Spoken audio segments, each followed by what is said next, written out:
Okay, so I have a RockShox Domain R on my new all-mountain e-bike here. It's kind of what you're stuck with. Seems like a lot of the bikes are being equipped with the R, but not the RC, so you don't have compression dampener on it to adjust. So by luck, because RockShox out and every single bike shop that's a dealer you seem to look on Google is out, but I ended up finding one in stock just miraculously. Here's the part number. That is what you need to put a compression dampener in this fork. I've seen on a lot of the groups asking if this is a direct swap. I feel it is. I have had this apart to look. I feel like you just take this apart, this cap off, load this new cartridge in there, put the cap on there, and that's all there is to it. And then you can have compression dampening. So I am going to do that real quick on this video and show how easy it is. I've never done it before. I haven't been into bikes in 30 years now, so this is new to me. Lots changed since then. So yeah, we'll give it a shot here.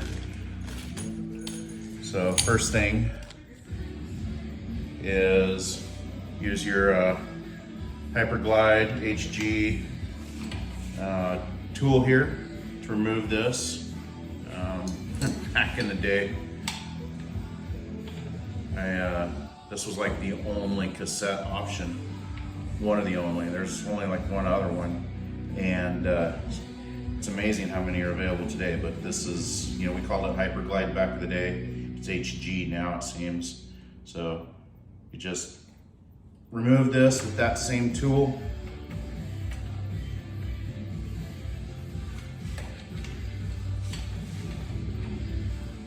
Pretty straightforward. There's no air or anything in this leg. This is the unsprung side. So I just remove this.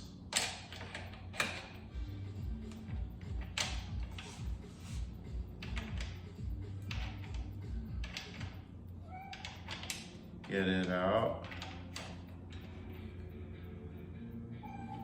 Which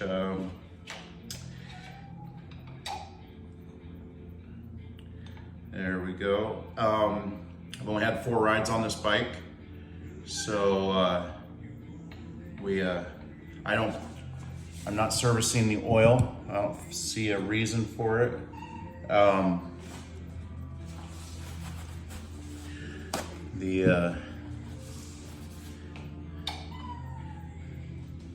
Ollie, what are you doing? So my cat has decided to join me and get a little vocal. So she's over here climbing on my car, which I don't like so much, but she's kind of spoiled too, so yeah.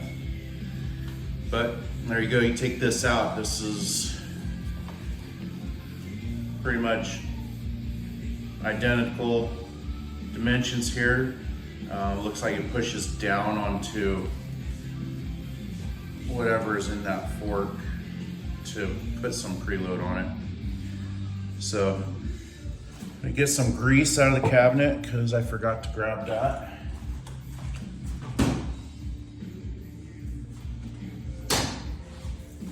And I'm just using the grease that I got from my one up dropper post that they included. I don't have any really good grease for bicycles yet, like Phil's or anything like that. That's what we used to use back in the day. But lube this up in the O-ring, threads and O-ring. Lube that up. And probably should lube up this O-ring down here.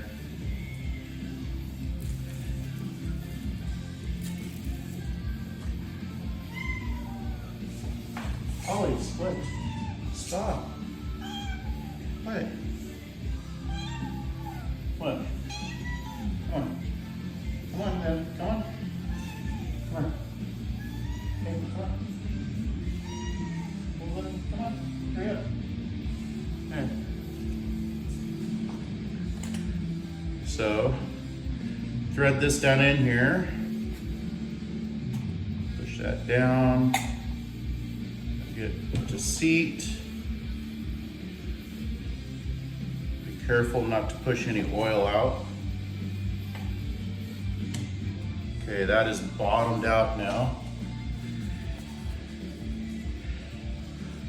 Hopefully this is the same size. I assume it is. It is. Looks a little different having the adjuster top there. Get this gently go in there.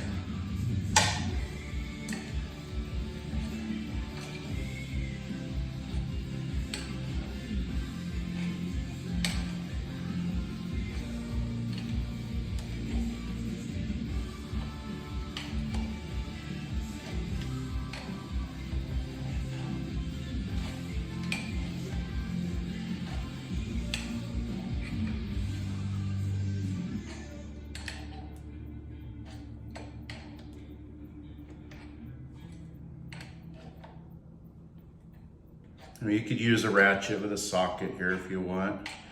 I just prefer to use an adjustable wrench because I can kind of, I don't know, just for this. Okay, there it is. It's tightened down, bottomed out. And then,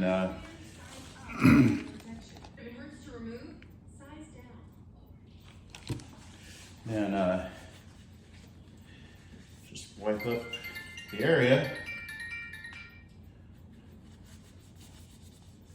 Get the grease off of there. Get it nice and clean.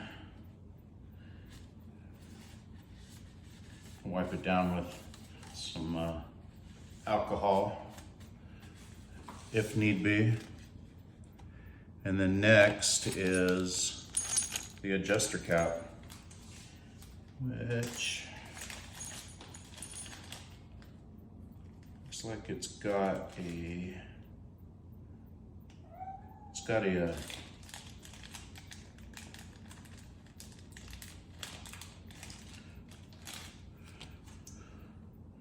spring pin in it. Not quite sure where that goes. Then you got the top adjuster here.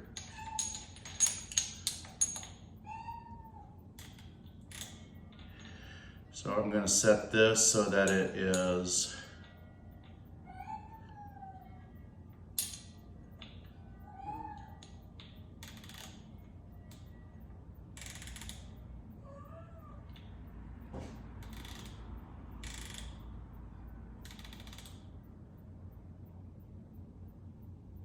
let's see, like that.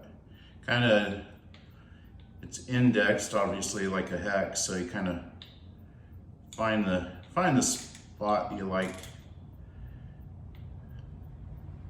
want it to be. It really doesn't matter, just as long as it's not running into anything.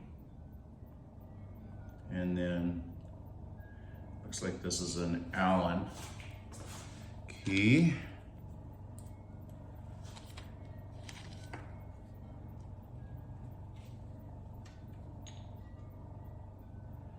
Install this. This is a plastic top, and this is a coarse threaded screw which is intended to just kind of cut the threads as you install it. So be careful. Get it straight. Take your time.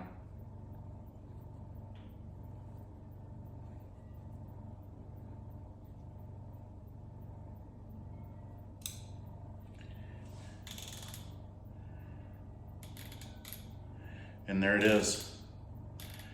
That should be it. I'm don't know what this spring pin is for.